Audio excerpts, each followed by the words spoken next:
नमस्कार, मैं हूं पंडित अरविंद गौड़। स्वागत करता हूं आपका अपने YouTube चैनल ज्योतिष विद अरविंद गौड़ में। आज की चर्चा का विषय रहेगा साप्ताहिक भविष्यफल। थोड़ी सी भ्रांति है या बात समझने में कोई दिक्कत है, मैं चाहता हूं उसे क्लियर किया जाए। पहले जो कुछ भी ये बात होती है जो एक सप्ताह के लिए होती है, इसे गोचर पर किया हुआ विचार विमर्श कहते हैं। गोचर मतलब जो इस वक्त समय निकल रहा है उसका ऑन दी होल राशियों पर क्या प्रभाव पड़ेगा। अब सब कुछ अगर यही फाइनल होता है, इसी को ही फाइनल आंसर समझ लें, तो फिर आपकी जन्म कुंडली का तो कोई महत्व ही नहीं रहा। तो ये बहुत जरूरी है कि आप इस बात को जानें कि जन्म कुंडली का भी बड़ा जबरदस्त महत्व है, बल्कि जन्म कुंडली ही सच है। इसका अर्थ ये नहीं है कि झूठ है। ये मैं सिंपल शब्दों का प्रयोग कर रहा हूं जिससे कि आप बात समझें कि एक वो समय था जब आपका जन्म हुआ और वो सबके लिए अलग अलग है। मेरा जन्म समय अलग है, आपका अलग है, आपका अलग है और सबका अलग अलग है, लेकिन गोचर हम सबका एक जैसा है। यानी अगर आज रविवार है तो मेरे लिए भी रविवार है, आपके लिए भी रविवार है और सबके लिए रविवार है। और रविवार को अगर कोई फिक्स त्योहार, जैसे मान लो 15 अगस्त की एक है, तो 15 अगस्त हिंदुस्तान में सबके लिए, चाहे वो 3 साल का बच्चा है, 30 साल का है, 60 साल का है या 90 साल का है, तो क्या सभी के लिए एक जैसा प्रभाव होगा? नहीं। तो हमको अच्छे से समझना है, गोचर मतलब इस वक्त ग्रह यहाँ पर चल रहे हैं आपकी जन्म कुंडली में, और जो जन्म कुंडली में थे जिस वक्त आपका जन्म हुआ, इन दोनों के तालमेल को ही ज्योतिष कहते हैं। तो आधा हिस्सा तो हम आपको पढ़ के बता रहे हैं, आधा आपको अपनी जन्म कुंडली पर भी ध्यान देना है। इस बात को समझने का एक आसान सा तरीका है कि मेरी जन्म कुंडली में या किसी की भी जन्म कुंडली में गोचर में बहुत से योग बनते हैं, लेकिन अगर वो प्रयास ही नहीं करेगा उनके लिए तो उसे कोई फल प्राप्त नहीं होगा। इस एग्जाम्पल पे ध्यान दीजिए। मैं 26 साल पुराना शादीशुदा आदमी हूं और अब दोबारा शादी नहीं करना चाहता, तो मेरी कुंडली में अब तक कम से कम 20 बार, मेरी शादी के बाद से अब तक 26 बार, 30 बार, 40 बार, 50 बार शादी का योग बन चुका होगा। तो क्या मैंने दूसरी, तीसरी और 50वीं शादी की? नहीं, लेकिन गोचर तो मुझ पे लागू था। तो अब अगर मेरी राशि कन्या है और कन्या राशि पर विवाह का योग बन रहा है, या कन्या राशि पर पढ़ने का योग बन रहा है, या कन्या राशि पर एग्जाम्पल के लिए हम लेते हैं कंपटीशन एग्जाम्स की तैयारी का योग बन रहा है, तो क्या मैं अकेला कन्या राशि का हूं? नहीं, आप हो सकते हैं। तो जो उस उम्र में हैं, जो उस तरह का प्रयास कर रहे हैं, उन्हीं को लाभ होने की संभावना है। पहली बात, मुझे उम्मीद है ये बात समझ आई होगी। यानी अगर मेरी उम्र ही नहीं है विवाह की, मैं बहुत छोटा हूं या मैं बहुत बड़ा हूं, तो मेरा विवाह कैसे होगा? लेकिन जो उस उम्र में ही हैं और कन्या राशि के हैं, उनका तो विवाह होगा। तो ये गोचर को समझना बहुत जरूरी है, क्योंकि फिर कमेंट बॉक्स में सवाल पूछे जाते हैं, आपने पिछले हफ्ते के भविष्यवाणी में तो ऐसी बात नहीं बताई, मेरी बच्ची को चोट लग गई, उसे कुत्ते ने काट लिया। अब बताइए, जो कुत्ते ने काट लिया है, ये गोचर की स्थिति उनकी अपनी जन्म कुंडली की दशाओं पर भी तो निर्भर करेगी। अब वो मुझे सबकी थोड़ी पता है। तो अब आप हो सकता है ये पूछें कि फिर फायदा ही क्या है इस गोचर को देखने का? ठीक है, आप कह सकते हैं देखिए मत देखिए, आपकी इच्छा पर है। पर अगर गोचर में परिस्थितियां नहीं बनेंगी तो आपको परमानेंट कुंडली का भी लाभ नहीं होगा। यानी ये दोनों वैसा वर्षा हैं, एक दूसरे पर डिपेंड करते हैं। बिना दोनों को एक साथ देखे आप ज्योतिष में आगे नहीं बढ़ सकते। तो आपको अपनी जन्म कुंडली का भी पूरा ज्ञान होना चाहिए और गोचर का भी। तो जन्म कुंडली की राशि क्या है, लगन क्या है, आमतौर पर सबको पता है, और गोचरीय प्रभाव हम चर्चा में लेते हैं।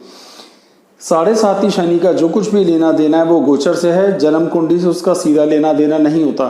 तो गोचर कितना प्रभाव करता है इसी से तय हो जाती है। मुझे उम्मीद है ये लंबा चौड़ा व्याख्यान जो मैंने देने की कोशिश की है, आपको ये बात समझ में आई होगी और आनंद प्राप्त हुआ होगा।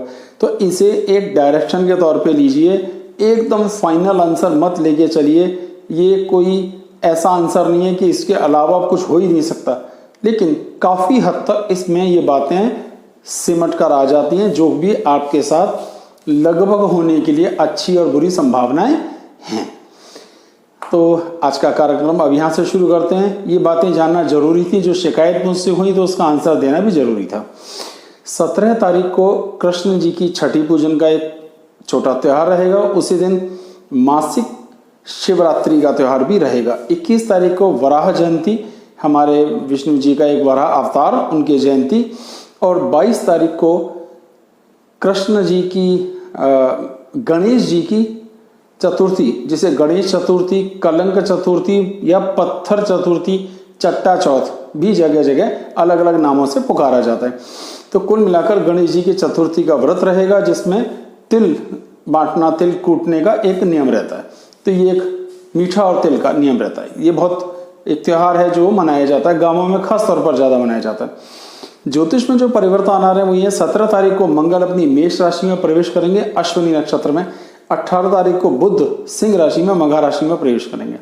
बुध पहले से अस्त चल रहे हैं, वो अभी भी अस्त ही हैं।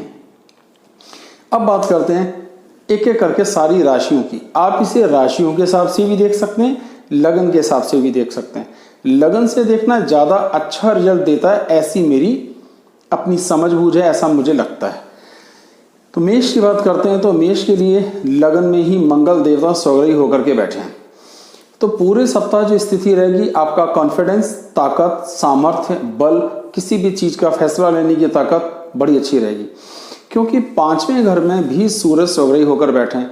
आमतौर पर 5वां घर बिलोंग करता है हमारी डिसीजन लेने की ताकत, सोच समझ, हमारे विचारों को। अगर आप बलवान हैं तो आपके विचार भी बलवान होंगे, और जब विचार बलवान होंगे तो आप मतलब फैसले अच्छे लोगे तो आपकी आमदनी इंप्रूव होगी। आमदनी इंप्रूव होगी तो आपके सुख बढ़ेंगे।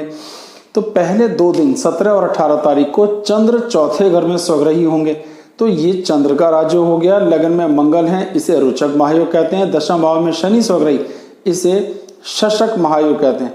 अगर ढंग से देखें तो 17 और 18 तारीख 2 दिन ऐसे हैं जब मेष लग्न वाले या मेष राशि वालों के लिए 3 राजयोग एक साथ होंगे। 3 केंद्रों में 3 ग्रह स्वग्रही बैठेंगे। ये बहुत बड़ी बात है, एक्स्ट्रा ऑर्डिनरी बड़ी बात है। तो इसके ऊपर एक अलग से भी वीडियो बना के मैं पोस्ट कर दूंगा। तो स्थिति यह है कि राहु और शुक्र दोनों एक साथ हैं। अब राहु और शुक्र के एक साथ होने का भी एक अलग प्रभाव है। चंद्र जब अगले 2 दिन 17-18 के बाद 19 और 20 तारीख में सिंह राशि में जाएंगे तो ये अस्त की स्थिति में आ जाएंगे, अमावस के आसपास। तो यहाँ थोड़ा सा मन को थोड़ा तनाव देखने में आएगा। मन, माता जी का स्वास्थ्य भी इसमें देखने में आएगा। फेफड़ों से संबंधित छोटी मोटी दिक्कत और संतान को भी कुछ तनाव देखने में आ सकता है। आप ध्यान से फिर सुनिए, 19 और 20 तारीख की ये बात हो रही है। 21, 22, 23 जो हफ्ते के बचे हुए हमारे 3 दिन हैं, वो स्थितियाँ ठीक हैं, ज़्यादा कुछ खराब नहीं है। लेकिन 1-2% केस में वहाँ भी आपको शत्रु कुछ बढ़ें, आपकी कुछ लोग आपकी खिलाफत करें, आपके अगेंस्ट हों, थोड़ा बहुत ऐसा जरूर देखने में आ सकता है। ऑन दी होल भाग्य की स्थितियाँ अच्छी हैं। स्टेटस, आमदनी की स्थितियाँ, रुपया, पैसा, धन, सेहत, व्यक्तित्व, ये सभी चीज़ें बहुत अच्छी हैं। तो मेष के लिए सप्ताह का ऑन दी होल रिजल्ट्स की बात करते हैं तो 90% आएगा, बहुत अच्छा है। जरा सा भी प्रयास करने पर उन्हें अच्छे फल प्राप्त होंगे। जो थोड़ी बहुत समस्या आएगी चंद्र देवता के कारण आएगी, वो भी 19 और 20 तारीख को। आप चाहें तो भगवान को मिश्री का, चीनी का या दूध का भी भोग लगा सकते हैं, इससे भी आपको राहत होगी।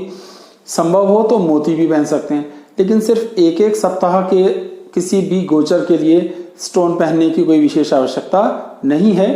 तो आप केवल चंद्र के लिए भगवान शिव पर जल चढ़ाएं या चीनी, मिश्री, बताशे का भोग लगाएं भगवान को, शंकर जी को, या आप चाहें तो दूध से भी भगवान का अभिषेक कर सकते हैं।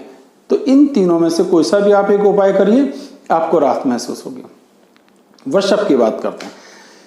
वृषभ की स्थिति यह है कि भाषा के घर में, कुटुंब के घर में जो है राहु देवता विराजमान है, तो कहीं ना कहीं भाषा की कठोरता अभी भी बनी रहेगी। गले से संबंधित तनाव, थायराइड जैसी कुछ समस्याएं महिलाओं के केस में बनी रह सकती है। ये भी बहुत जरूरी इंपॉर्टेंट बात समझ लीजिए कि दूसरा घर हमारे गले का, हमारी भाषा का, हमारे व्यक्तित्व का, हमारे कुटुंब के साथ हमारे तालमेल का और हमारे लॉजिक्स का है। और वहाँ जब राहु रहेगा तो बुरा नहीं है, लेकिन कहीं ना कहीं वहाँ पर राहु भाषा की कठोरता, क्योंकि ये जिस घर में बैठता है उस घर के सुखों को कम करता है, वियोग जन्य योग देता है, सेपरेटर है। तो जिसके साथ भी बैठेगा वहां खेल खराब थोड़ा सा करता है। शुक्र के साथ बैठ के थोड़ा सा वैवाहिक जिंदगी को और धन को भी माइनर डिस्टर्ब कर सकता है। तो आपकी बोली भाषा में थोड़ी सी कठोरता देखने में आ सकती है। अगर हम बात करते हैं चंद्र के मूवमेंट की, तो पूरे सप्ताह चंद्र के मूवमेंट से कोई बहुत फर्क नहीं आएगा, स्थितियां लगभग ठीक रहेंगी। चौथे घर में सूर्य देवता स्वग्रही स्थिति में बैठे हैं, सूर्य बुध का योग बन रहा है जिसे बुध आदित्य योग कहते हैं। ये स्थिति भी ठीक है। तो यानी हायर एजुकेशन के हिसाब से, मकान के हिसाब से, यात्राओं के हिसाब से स्थितियां अच्छी हैं, लेकिन अपनी सेहत, अपने व्यक्तित्व पर थोड़ा सा माइनर ध्यान रखने की आवश्यकता है। कुटुंबजनों से सहयोग मिलने का योग थोड़ा कम है। अगर हम बात करते हैं 19 और 20 तारीख की, तो भाइयों के साथ भी तालमेल में कुछ दिक्कतें देखने में आ सकती हैं। कुछ काम बनते बनते बेमतलब रुक सकते हैं, बिगड़ेंगे नहीं पर वो डिले हो सकते हैं, तो थोड़ा सा सावधानी की जरूरत है। 8वें घर जो हमारी सेविंग्स का है, वहां बृहस्पति देव बैठते हैं, वो तो ठीक बात है, लेकिन केतु भी बैठे हैं, तो सेविंग्स भी बढ़ सकती हैं और थोड़ी बहुत चोट लगने जैसी गुंजाइशें, जिसमें हम इन्फेक्शन जैसी संभावनाओं की चर्चा ज्यादा करते हैं, हो सकती है। तो थोड़ी सजगता रखेंगे तो बात बन जाएगी। खर्चों के घर में मंगल देव स्वग्रही हैं, तो ऑन दी होल क्या सिचुएशन बनती है कि भाषा को लेकर, गले को लेकर कुछ तनाव है, भाइयों के साथ तालमेल को लेकर कुछ थोड़ी दिक्कतें आएंगी देखने में, और अपना जो प्रयास हम कर रहे हैं, जो हम कोशिश कर रहे हैं, जो उतने रिजल्ट शायद 19 और 20 तारीख को ना देखने को मिले, कुछ काम डिले हो सकते हैं, तो टेंशन मत लीजिएगा। लगभग स्थितियां ठीक हैं। भाग्य के स्थान पर शनि देवता विराजमान है, तो पिता का, भाग्य का, राज्य का, गवर्नमेंट से संबंधित कोई काम अगर आप कर रहे हैं तो उसमें लाभ होगा। अगर आप मेटल का किसी तरह का कोई काम करते हैं, आप किसी भी तरह का ऐसा काम जिसमें बॉल पेन इस्तेमाल होता है, चाहे वो अकाउंट्स है, ऑफिस का काम है, मैनेजमेंट है, उन सभी में आपको लाभ होता हुआ दिखाई देगा। तो स्थितियां शुभ हैं, बहुत शुभ नहीं है पर अच्छी हैं, खराब बिल्कुल भी नहीं है। मिथुन की बात करते हैं। मिथुन में लग्न में राहु देवता बैठते हैं। अब यहाँ राहु बैठ के क्या करेंगे कि सिर को थोड़ा तनाव जरूर देंगे, यानी आपके बालों को, आपके चेहरे को, आपके दांतों को, आपके डाइजेशन को माइनर दिक्कतें जरूर आएंगी, लेकिन आपकी बौद्धिक सामर्थ्य, आपकी प्लानिंग्स, आपका भाग्य, आपका पिता से तालमेल, इन चीजों को इंप्रूव करता है। तो राहु जहां देखता है वहां थोड़ी बहुत राहत देता है, पर जहां बैठता है वहां तनाव देता है। बैठा कहाँ है? ये गर्दन से ऊपर का पोर्शन हमारा, तो सिर के ऊपर, तो एक तरह से सिर को, चेहरे को, आंख को, नाक को, कान को, होठों को, दांतों को, गले को छोटी मोटी समस्या दे सकता है। शुक्र साथ में बैठने के कारण सौंदर्य बढ़ना और कुछ खराबी, यानी चेहरे पे चोट लगना, दांतों में दर्द की वजह से कोई दिक्कत महसूस होना, किसी भी तरह का सूजन आना, कट लगना इत्यादि छोटी मोटी कुछ बातें, खाल की कुछ भी तकलीफ भी देखने में आ सकती है। ये बहुत माइनर फीचर्स हैं पर आएंगे जरूर। डाइजेशन के लिए तो खास तौर पर परवाह करनी। हो ये रहा है कि जो पंचम भाव का स्वामी है वो लग्न में बैठता है, यानी भाव और भावेश पर राहु की पूर्ण दृष्टि है, तो आपकी संतान और आपकी सोच समझ विचारधारा राहु के कारण प्रभावित हो सकती है। तो थोड़ी सी सावधानी की जरूरत पड़ेगी। आप गुस्से में ज्यादा कड़वे डिसीजन ले सकते हैं।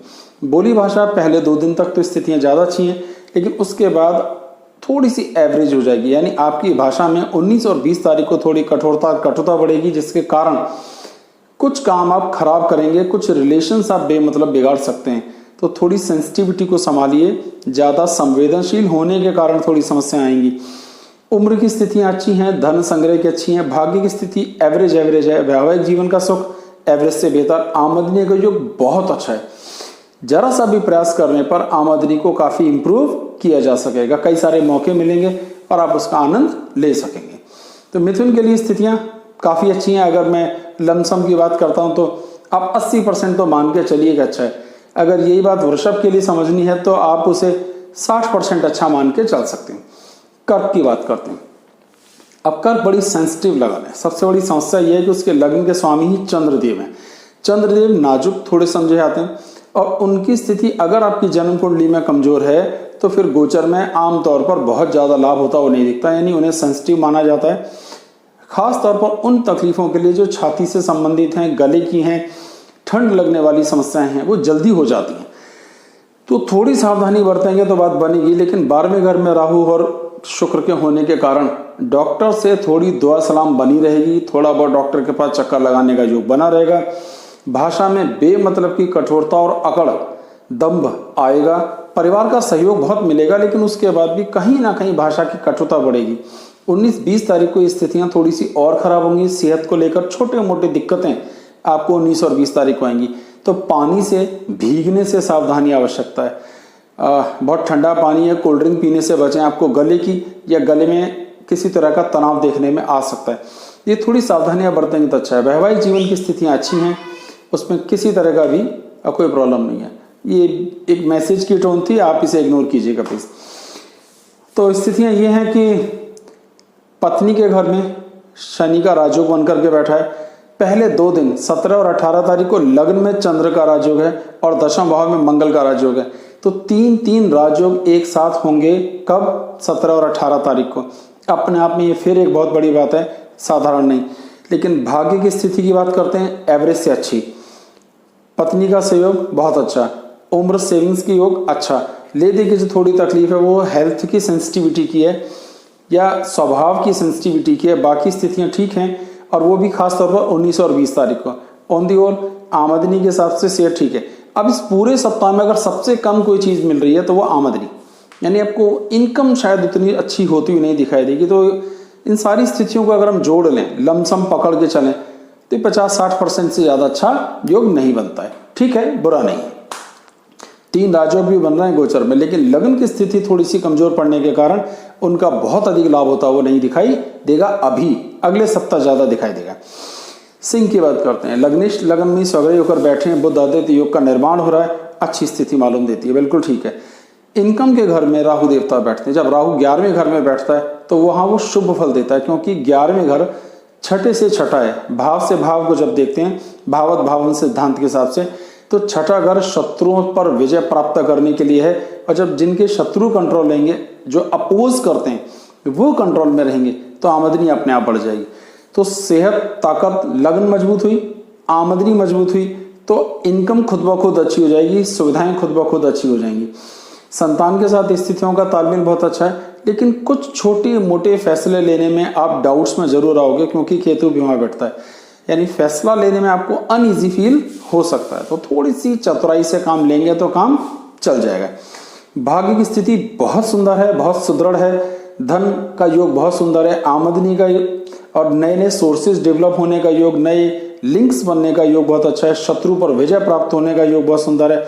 तो ऐसी कोई विशेष खराबी नहीं है। लेकिन अगर हम ध्यान दें सेंसिटिविटी के हिसाब से 21, 22 और 23 तारीख पे ध्यान दें, तो ये समय थोड़ा कम अच्छा होगा। इसमें खर्चे बहुत ज्यादा होंगे। कहाँ और किस तरह पैसा खर्च होगा वो तो आप ही को पता चलेगा, लेकिन पैसे के खर्च होने का योग बनेगा। तो सिंह की स्थितियां काफी अच्छी हैं, आप इन्हें 80% के आसपास तक अच्छा मान के चल सकते हैं। कन्या की बात करते हैं। कन्या के दशम भाव में राहु देवता अपना राजयोग बनाकर बैठे हैं। समझिए, दशम भाव में राहु राजयोग कारक है, अगर उच्च राशि में है तो, और वो है, तो ये बहुत अच्छी स्थिति है। और चौथे घर में गुरुदेव अपना राजयोग बनाकर बैठे हैं, तो बेहतरीन अच्छी स्थिति है। लेकिन 12वें घर में सूर्य देवता है, कहीं ना कहीं आंखों को तनाव और तकलीफ देखने में जरूर आएगी। फैसले बड़े मजबूत, कोई भी प्लानिंग अच्छी, संतान पक्ष का सुख अच्छा। आप पढ़ रहे हैं, पढ़ाई लिखाई से जुड़े हुए हैं, कंपटीशंस की तैयारियां कर रहे हैं, तो आपको रिजल्ट अच्छे मिलने की संभावना है।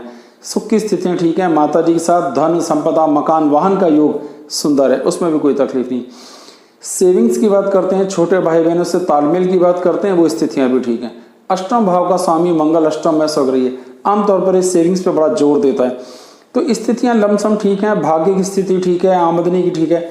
तो 19 और 20 तारीख को जब चंद्रदेव सूर्य के साथ होंगे, यानी अमावस और प्रतिपदा का जो समय बनेगा, ये थोड़ी सी स्थिति इनकम को लेकर थोड़ी सी इसमें दिक्कतें आएंगी, थोड़ा सा पैसा इधर उधर ब्लॉक होगा। लेकिन ऑन दी होल बहुत अच्छी स्थिति है, कुछ भी खराब नहीं है, बहुत फिक्र की जरूरत नहीं है। फिर मैं उपाय किस चीज़ का बताऊँ, और चंद्र का उपाय जो मैंने पहले बताया, भगवान श्री पर जल चढ़ाना, दूध चढ़ाना, चीनी मिश्री से उन्हें भोग लगाना, यही उपाय चंद्र के लिए करना काफ़ी हो जाएगा। तुला की बात करते हैं। अब तुला की जो स्थिति है, जो लग्न का स्वामी है वो कहाँ बैठता है? 9वें घर में। 9वां घर है भाग्य का, राहु वहीं पर बैठते हैं। तो भाव और भावेश यानी राहु लग्नेश के साथ बैठे और लग्न को देख रहे हैं और बड़ी अच्छी स्थिति है ये। तो वो सेहत भी देंगे, ताकत भी देंगे, भाग्य भी देंगे, तालमेल भी देंगे, नॉलेज भी देंगे, एडजस्टमेंट भी देंगे हालात के साथ। तो स्थितियां बहुत अच्छी हैं। आमदनी का योग बहुत सुंदर रहने वाला है, जीवन का स्टेटस पोजीशन बहुत अच्छा रहने वाला है। सुखों के घर में स्थितियां बहुत अच्छी हैं, मकान खरीदने का योग, यात्राओं का योग, विदेश यात्राओं की कुछ संभावनाएं और गुंजाइशें बनेंगी। वैवाहिक जीवन के सुख की स्थितियां बहुत ही सुदृढ़ होकर के बनेंगी। जो विवाह योग्य उम्र के उनके विवाह होने की जबरदस्त संभावनाएं बनेंगी। प्रेम का योग भी बनेगा, तो जो प्रेम के लिए कुछ कोशिश कर रहे हैं उनको भी इस संबंध में गुड न्यूज मिल सकती है, तालमेल उनके अच्छे हो सकते हैं। तो तुला की स्थिति भी बहुत सुंदर है। 3 राजयोग का निर्माण हो रहा है, जिसमें एक का नाम शशक महायोग है, मंगल का जो योग है रुचक महायोग है, और चंद्र का राजयोग है ही स्वग्रही होकर के। तो ऑन दी होल बहुत ज्यादा अच्छी स्थिति है, कोई विशेष खराबी इसमें नहीं है। 21, 22 और 23 तारीख को जब चंद्र 12वें घर में होंगे तो थोड़े बहुत खर्चे, थोड़ा बहुत स्टेटस थोड़ा वेरी करेगा, थोड़ा सा तनाव देखने में आएगा आखिरी के 3 दिन, लेकिन ऑन दी होल बिल्कुल ठीक है। आप 90% इसे अच्छा मान के चल सकते हैं, इसमें कोई विशेष खराबी नहीं है। वृश्चिक की बात करते हैं। अब वृश्चिक की स्थिति यह है कि जो लग्न के स्वामी छठे घर में स्वग्रही होकर के बैठे हैं, लग्नेश ही छठे घर में स्वग्रही होकर बैठे तो इसे शत्रुहंता योग कहते हैं। ये बड़ा इंपॉर्टेंट है, मैं एक वीडियो इस पर पहले बना चुका हूं, शायद आपने देखा होगा। तो ऐसे जातक में अपने शत्रुओं का जबरदस्त विरोध करने की ताकत होती है, वो किसी को अपने अपोज में खड़ा ही नहीं होने देता। अब इसे ऐसे समझें कि जिसका कोई शत्रु ही नहीं होगा, जिसका दबदबा इतना होगा, उसके लिए कमाने के लिए रास्ते कितने ईजी हो गए, कितना आसान हो गया धन कमाना। तो स्थितियां अच्छी हैं, बोली भाषा का कंट्रोल बड़ा सुंदर रहेगा, प्रयास बहुत जबरदस्त होंगे, भाई बहनों के साथ तालमेल का योग अच्छा बनेगा, सुखों का योग अच्छा बनेगा, संतान का, पढ़ाई का, लिखाई का फैसले लेने की सामर्थ्य अच्छी रहेगी। वैवाहिक जीवन की स्थितियां विशेष तौर पर खराब हो सकती हैं। तो वृश्चिक वाले इस पॉइंट पर मार खा जाएंगे। इस पूरे सप्ताह के हिसाब से हम देखें तो वैवाहिक जीवन का योग थोड़ा गड़बड़ चल रहा है, थोड़ा संभाल के चलने की जरूरत पड़ेगी, अन्यथा मिसअंडरस्टैंडिंग काफी ज्यादा बढ़ सकती है। कमर दर्द की शिकायतें, दांतों की तरफ से शिकायतें, डिस्क का कोई प्रॉब्लम या पिंडलियों के आसपास काफ मसल, जिसे हम हमारी पिंडलियां कहते हैं, इनमें भी कोई तकलीफ देखने में आ सकती है। तो थोड़ी हेल्थ के लिए सजग रहने की यहाँ पे आवश्यकता पड़ेगी। बाकी बिल्कुल ठीक है, भाग्य के हिसाब से, रुतबे, स्टेटस, पोजीशन के हिसाब से ऐसी कोई भी कमी नहीं डरा जाए। लेकिन वैवाहिक जीवन में दिक्कतें जरूर आएंगी, प्रयासरत रहिए। अगर कोई मिसअंडरस्टैंडिंग है तो दोनों जने बैठें, आपस में बातचीत करें, जिससे समस्या का सॉल्यूशन निकाला जा सके, तो निकल आएगा। धनु की बात करते हैं। अब धनु लग्न की स्थिति है, लग्न के अंदर ही बृहस्पति देव का राजयोग है, बहुत ही शानदार स्थिति, अच्छी। जब भी लग्न में केतु रहता है आमतौर पर वो गोरा बनाता है, आमतौर पर। अब बृहस्पति क्या करता है, थोड़ा सा वो भी गोरा बनाता है, थोड़ा सा मासल बनाता है, मतलब थोड़े भरे भरे बदन का बनाता है। अब क्या हुआ कि थोड़े गुदगुदे से हो सकते हैं, थोड़े लंबे और तगड़े हो सकते हैं, गोरे हो सकते हैं। स्वभाव में उनकी जो एक खास बात होती है, जैसे गुरु बोलता है, टीचर बोलता है, एक प्रभाव उनकी भाषा में होता है। अब शनि देवता भाषा के घर भी बैठे, तो प्रभाव में थोड़ा सा तीखापन अभी आ गया। मतलब ये हुआ कि अपनी बात समझाने के लिए गुरु की तरह कठोर भाषा का प्रयोग करते हैं। अच्छी स्थिति है। जो पढ़ाई लिखाई का घर है, जो संतान के सुख का घर है, जो कंपटीशंस की तैयारी का घर है, वहाँ मंगल देव बहुत मजबूत होकर के बैठे हैं। ये समय लाइफ का बहुत जो ये मंगल का गोचर इन्हें मिला है, ये जीवन का बेहतरीन पीरियड है। लगन का स्वामी लगन में है, पंचम का पंचम के अंदर है, भाग्य का भाग्य के अंदर है, तो समझिए इससे बेहतरीन स्थिति गोचर में शायद फिर ना आए। तो अगर ये अपना 100% लगाते हैं तो रिजल्ट निकाले जा सकते हैं। पहले 2 दिन थोड़ा मन उदास रह सकता है। 17 और 18 को जो थोड़ी ज़्यादा उम्र के उनको ब्लड प्रेशर की शिकायत, थोड़े बहुत यूरिन इन्फेक्शन या शुगर फ्लक्चुएट होती हुई भी दिखाई दे सकती है, लेकिन ऑन दी होल ठीक है। वैवाहिक जीवन की स्थिति थोड़ी सी डामाडोल है, मतलब जिनकी शादियां अभी नई हुई हैं उनके थोड़े विचार कम मिलेंगे, या जिनकी होने वाली है वो शायद डिले हो या कुछ दिक्कतें देखने में आए। तो ये माइनर कुछ कन्फ्लिक्ट आपके वैवाहिक जिंदगी में, शादी हो रही है तो उसमें कुछ खींचतान आ सकती है। ऑन दी होल डाइजेशन को भी थोड़ी समस्या आएंगी, इसको भी ध्यान रखिएगा। लेकिन बहुत अच्छी स्थिति है मेरी तरफ से, 95% बहुत अच्छी स्थिति है। जरा सा भी प्रयास करा तो अपना जीवन बदला जा सकता है। लाइफ चेंजिंग समय है, फिर शायद इतना अच्छा समय ना मिले। मकर की बात करते हैं, लगन के अंदर ही शनि देवता का जबरदस्त राजयोग जिसे शशांक मायु कहते हैं, और पहले 2 दिन यानी 17 और 18 तारीख को पत्नी के घर यानी वैवाहिक जीवन के सुख के घर में चंद्र का राजयोग, दोनों ग्रह अपने अपने राजयोग बना करके यहाँ पे बैठे हैं। चौथे घर में मंगल देव अपना राजयोग, तो सेहत, व्यक्तित्व, पर्सनैलिटी, आपका रौब दाव अकड़, कुटुंब के साथ सहयोग बहुत अच्छा। हायर एजुकेशन, मकान वाहन का सुख बहुत अच्छा है। संतान के सुख की स्थिति थोड़ी कमजोर, पढ़ाई लिखाई की स्थिति थोड़ी कमजोर, सही मौके पर सही फैसला लेने की स्थिति थोड़ी कमजोर। यानी जब बहुत ज्यादा भाग्य साथ देता है, जब बहुत ज्यादा सेहत, पर्सनैलिटी, व्यक्तित्व का लाभ मिलता है, जब बहुत ज्यादा लक हमको कभी गलती से फेयर करता है, तो कहीं ना कहीं हमसे थोड़ी चूक होने लगती है, हमारे कर्म, हमारे एफर्ट्स में थोड़ी कमियां आ जाती हैं। तो इनके भाग्य के स्वामी बुध अपने से 12वें घर या जन्म कुंडली के 8वें घर में, तो पिता से तालमेल की स्थितियां थोड़ी खराब रहने वाली हैं, संतान से तालमेल की स्थितियां खराब रहने वाली हैं, धन पोजीशन रुतबे की स्थिति ऑन दी होल अच्छी है, रुपया पैसा बिल्कुल ठीक है, इनकम की स्थितियां बिल्कुल ठीक हैं, खर्चों की भी ठीक हैं। तो कुछ खराब कुछ अच्छा मिला जुला यहाँ प्रभाव होता हुआ दिखाई दे रहा है। आप 60-70% इसे अच्छा लेके चलिए, थोड़ी थोड़ी ये वेरी करेगा तो इसका नुकसान फायदा आपको देखने को मिलेगा।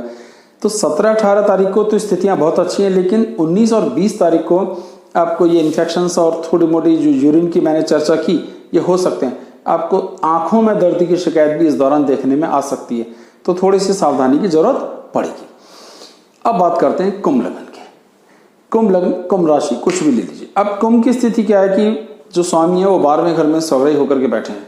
ठीक है, गोचर में इसमें कोई बुराई नहीं है, पर इनकम के घर, आमदनी के घर में बृहस्पति देव बैठते हैं, तो आमदनी के अच्छे से अच्छे सोर्सेज, और तीसरे घर में मंगल स्वग्रही है। अर्थ यह निकला कि आपको अपने किए हुए प्रयासों का फल प्राप्त होगा, भाई बंधुओं से सुख का योग प्राप्त होगा। संतान के साथ सोच समझ की प्लानिंग जो है वो थोड़ी सी गड़बड़ होंगी, यानी आप और आपके संतान के विचार विमर्श में अब दिक्कतें आएंगी। आप जो सोच रहे हैं और कह रहे हैं, संतान जो सोच रही है और कह रही है, में एक गैप आने वाला है, तो थोड़ी समझदारी से काम लेना पड़ेगा। बच्चों की सोच समझ और आपकी सोच समझ में फर्क आएगा। कुछ बड़े डिसीजन लेने में आपसे भूल चूक हो सकती है, सलाह मशवरा बहुत जरूरी है। यानी किसी भी बड़े फैसले को लेने के लिए परिवार में सलाह मशवरा जरूर कीजिए, अति जोश में भूल हो सकती है। पिता के सुखों की स्थितियां थोड़ी सी कमजोर हैं, भाग्य के सुख की स्थिति एवरेज के आसपास रहने वाली है, ज्यादा नहीं। वैवाहिक जिंदगी में भी कुछ ज्यादा मजा नहीं आएगा। सूर्य के 7वें घर में बैठने पर कहीं ना कहीं वैवाहिक जिंदगी की स्थितियां और तनाव, शारीरिक सौंदर्य का तनाव, मतलब हेल्थ की छोटी मोटी दिक्कत, अनईजी फील, पेन, मन उदास होना भी देखने में आ सकता है, क्योंकि सूर्य का दबाव लगने शनि पर सीधा सीधा जब लगन का स्वामी उस पर पड़ेगा, तो ये कहीं ना कहीं हमारे सोच समझ, व्यक्तित्व, फैसले लेने की ताकत, दांतों को और डाइजेशन को भी प्रभावित करेगा। तो कुंभ के लिए कोई बहुत जोरदार ये सप्ताह नहीं रहेगा। आप इसे 50% पे ले लीजिए, थोड़ा अच्छा थोड़ा बुरा, पर सावधानी की जरूरत है, विशेष तौर पर पढ़ाई लिखाई, संतान, डाइजेशन और वैवाहिक जीवन के मुद्दों पर ध्यान रखेंगे तो लाभ होगा। मीन की बात करते हैं, सबसे आखिरी लगन सबसे बढ़िया। जो भाषा का घर है उसी के अंदर मंगल देव विराजमान है, मतलब कुटुंब का भी पूर्ण सहयोग मिलेगा, धन संपदा का भी योग बनेगा, बोली भाषा में स्पीड, तेजी भी रहेगी, स्ट्रेट फॉरवर्ड बोलने का योग भी रहेगा, बहुत अच्छा और लाभ। और उसकी पूर्ण दृष्टि आपके पड़ेगी संतान के घर पे, ज्ञान के घर पे, बुद्धि के घर पे। तो पढ़ाई लिखाई के हिसाब से, संतान की कामयाबी के हिसाब से ये समय बहुत अच्छा है। बोली भाषा, कुटुंब का सुख अच्छा है, लेकिन कहीं ना कहीं छाती पे दबाव पड़ता हुआ दिखाई दे सकता है, अनईजी फील देखने में आ सकता है, माँ को स्वास्थ्य को लेकर कोई तकलीफ या तनाव देखने में आ सकता है। तो थोड़ा सा अपने क्या बोले, चेस्ट वाली समस्याओं को समझिएगा। आप इसे हम ब्रोंकाइटिस कहते हैं, सांस की सारी नलियां, जो नलियां हमारे एक तरह से छाती तक जाती हैं, तो भाप लीजिए और सब उपाय छोटे मोटे जो हो सकते हैं कीजिए, आपको लाभ होगा। 10वें भाव में बृहस्पति स्वग्रही होकर बैठे हैं, अर्थ ये निकलेगा कि स्टेटस को लेकर कोई तकलीफ नहीं है, लेकिन जो कुछ तकलीफ है वो हेल्थ को है। स्टेटस ठीक, शत्रुओं का दमन ठीक, पर आंखों को तनाव देखने में आएगा, सिर में दर्द की शिकायतें देखने में आएगी, बालों को छोटी मोटी तनाव देखने में आ सकता है। आमदनी बहुत अच्छी रहेगी, स्टेटस बहुत अच्छा रहेगा, उसमें कोई दिक्कत नहीं है, जीवन स्तर बहुत अच्छा रहेगा, उसमें कोई तकलीफ नहीं है। तो थोड़ी आंखों को संभालना है, थोड़ा सा हमारी ये सांस वाला ब्रोंकाइटिस जिसे हम कहते हैं, ब्रोंकाइटिस एक बीमारी भी रहती है जो छाती के यहाँ जकड़ने की वजह से, तो इसको थोड़ा सा संभाल लीजिए, तो बाकी स्थितियां लगभग बिल्कुल ठीक हैं। खास तौर पर ये दिक्कतें आपको 19 और 20 तारीख को देखने में आ सकती हैं। तो उपाय चंद्र देवता का विशेष तौर पर करना है, और उपाय वही भगवान शिव पर जल चढ़ाना, दूध चढ़ाना या मिश्री, चीनी, बताशे से उन्हें भोग लगाना। इनमें से आप जो चाहें कर सकते हैं, सारे भी कर सकते हैं, आपकी इच्छा पर है। तो पूरे सप्ताह का भविष्यफल की क्या क्या संभावनाएं हैं, उसके संबंध में मैंने आपके साथ अपने विचार बांटे हैं, आपके साथ उनको रखा है। उसे देखें, समझें और आनंद करें। और कोई चीज़ नहीं समझ आई है तो कमेंट बॉक्स में जाएं, पूछें, उससे जितना संभव होगा उसका उत्तर देने का प्रयास करो। बहुत बहुत धन्यवाद। नमस्कार।